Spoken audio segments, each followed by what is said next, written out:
साथीहरु, म आज तपाईहरुलाई माछा कसरी बनाउने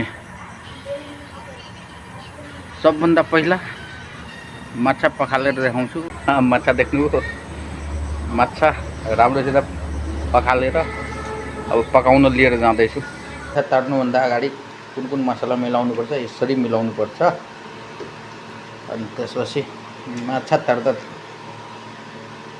लास्ट स्वादिलो हो। आगो बालिसक्यो हामीले र त्यसपछि कराई बसाल्छौँ।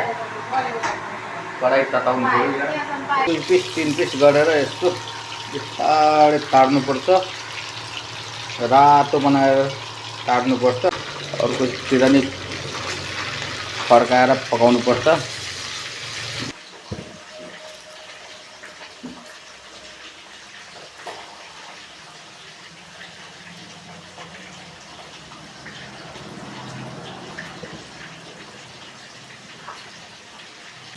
रातो हुने गरी मसला पकाउनु पर्छ।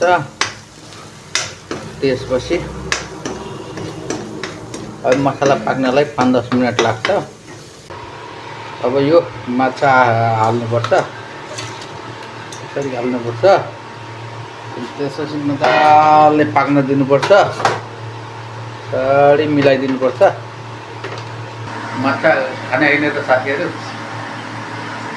कति मिठो पाकेछ साथीहरु। हेर यसको झोल हेरौँ त, कति मजाले भातसँग कति मजा आउँछ खानलाई।